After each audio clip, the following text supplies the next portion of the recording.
Hi hello welcome to my channel Sri creativities. నా ఛానల్ని ఈ వీడియో చూడండి. నా ఛానల్ని లైక్ చేయండి, సబ్స్క్రైబ్ చేయండి, షేర్ చేయండి, కామెంట్ చేయండి. ఇప్పుడైతే ఈ వీడియో. హాయ్ అండి, welcome to my channel Sri creativities. ఈరోజు నేను మీకోసం మేము సడన్గా అనుకోకుండా శ్రీశైలానికి వెళ్ళాము.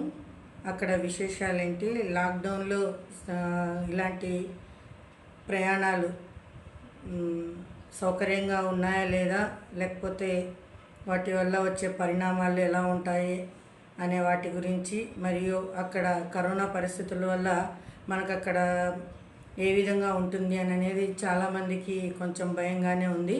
ఎక్కడికైనా వెళ్ళాలి అని అంటే నేను ఆ భయాలన్నిటికీ, ఆ అనుమానాలన్నీ నివృత్తి చేయడానికి ఈరోజు మీకు మేము చేసిన శ్రీశైలం యాత్ర గురించి మీకు చూపించదలిచాను. మేము బస్సులోనే వెళ్ళామండి. మన ఆర్టీసీ వాళ్ళు తీసుకున్న జాగ్రత్తలు మరియు శానిటైజేషను అవి ఎలా ఉంటాయో కూడా మీకు నేను నా వీడియోలో చూపిస్తాను. తర్వాత అక్కడ దేవస్థానంలో హోటల్స్ అయితే ఏమి, మేము తీసుకున్న సత్రం అయితే ఏమి, ఈ విధంగా వాళ్ళు శానిటైజేషన్ చేసి జాగ్రత్తలు పాటించారు, అది కూడా చూపిస్తాను. తర్వాత అక్కడ తినడానికి మనకు హోటల్స్ కానీ, రోడ్డు పక్కన ఏవైనా ఫాస్ట్ ఫుడ్ సెంటర్స్ కానీ, మళ్ళీ ఏదైనా టిఫిన్ సెంటర్స్ కానీ ఏమైనా ఉన్నాయా, వాళ్ళు ఎలాంటి జాగ్రత్తలు పాటిస్తున్నారు, అవి కూడా మీకు ఈ వీడియోలో చూపిస్తాను. తర్వాత మేము వెళ్ళేటప్పుడు వర్షాలు బాగా పడ్డాయండి. తర్వాత కూడా వర్షాలు ఎక్కువగా వచ్చాయి. మేము ఉన్న రోజు మాత్రం వర్షం పడలేదు. కాకపోతే మేము అనంతపూర్ నుంచి శ్రీశైలం వెళ్ళే దారిలో మాకు ఆత్మకూరు దగ్గర నుంచి దోర్నాల వరకు మధ్యలో ఘాట్ సెక్షన్ వస్తుంది. ఆ అడవిలో ప్రకృతి అందాలైతే మేము చాలా ఆస్వాదించాము. అవి కూడా మీకు వీడియోలో చూపిస్తాను. తర్వాత వచ్చేసి మన శ్రీశైలం డ్యాము నిండు కుండలా ప్రవహిస్తోందండి. చాలా బాగుంది. అది చూడడానికి చాలా అందంగా ఉంది.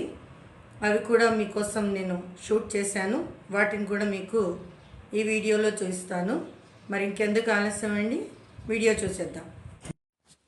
మీరు చూస్తున్న ఈ ప్రకృతి అందాలు వచ్చేసండి ఆత్మకూరు దోర్నాల మధ్యలో ఉండే అడవి ప్రాంతంలో పచ్చని ప్రకృతి అందాలు ఇవన్నీ.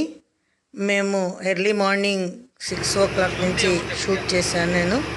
ఇదైతే అక్కడ వాళ్ళు గిరిజనులు వేసుకున్న పంటలు, వాళ్ళకు సంబంధించిన ఇవండి. నేను బస్సు సౌండ్ కూడా నేను అలాగే పెట్టాను, ఎందుకు అనంటే న్యాచురల్గా ఉంటుంది అని. తర్వాత బస్సులో వాళ్ళు శానిటైజేషన్ కానీ, సోషల్ డిస్టెన్స్ కానీ ఈ విధంగా పాటించారు. ఆర్టీసీ వాళ్ళు మన కోసం జాగ్రత్తలు చాలానే తీసుకున్నారు.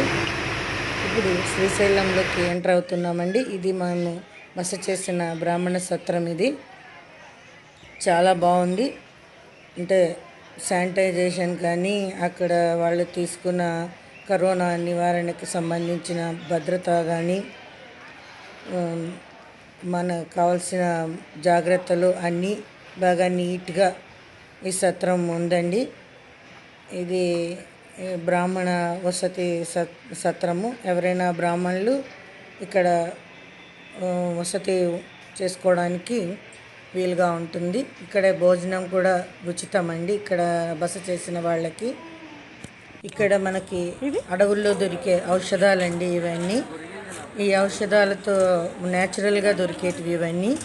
మనకు నల్లమడ అడవులు చాలా పెద్ద అడవులండి. ఇక్కడ మనకి ఆయుర్వేదానికి సంబంధించి, మళ్ళీ మూలికలు అయితే ఏమి, వేర్లు అయితే ఏమి, ప్రకృతి మనకు అందించిన వరమైన అడవి అండి. ఇంకా ఇదైతే శ్రీశైలం డ్యామ్ అండి. వర్షాల వల్ల నీళ్ళు చాలా వచ్చాయి ఇక్కడికి. చూడండి ఎన్ని గేట్లు ఎత్తేసారో, ఎంత అందంగా ఉందంటే.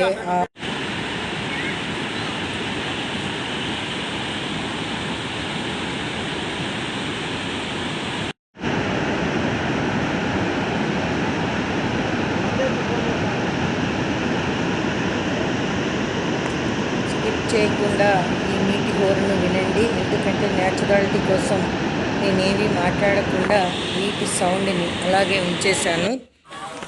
ఇదైతే నైట్ టైం అండి. మేము భోజనానికని బయటకు వచ్చాము. చూద్దామని ఏమేమి ఉన్నాయి ఇక్కడ, మనకి ఏమేమి దొరుకుతాయి అని చూడడానికి వచ్చాము. ఫాస్ట్ ఫుడ్స్ ఉన్నాయి, మరి మామూలు ఇడ్లీ, దోశ, ఉప్మా ఇవన్నీ ఉన్నాయి. ఇదైతే శ్రీశైలంలోనేదండి. ఇక్కడ మెయిన్ ప్రాపర్లో అక్కడ మనం రిలాక్స్ అవ్వడానికి చిన్న చిన్న పార్కుల్లాగా కట్టారు. అక్కడ మేము దిగిన ఫోటోలు అవన్నీ ఉన్నాయి. ఇంకా ఇదైతే మేము తిరుగు ప్రయాణం అండి. విపరీతమైన వర్షము, అలాగే తిరుగు ప్రయాణం కట్టేస్తాం మేము కూడా. ఈ వీడియో మీకు నచ్చిందని అనుకుంటున్నానండి. వీడియో నచ్చితే కామెంట్ చేయండి, సబ్స్క్రైబ్ చేయండి, షేర్ చేయండి, లైక్ చేయండి, మీ ఫ్రెండ్స్కి చూపించండి. See you guys. Thank you. See you in another video.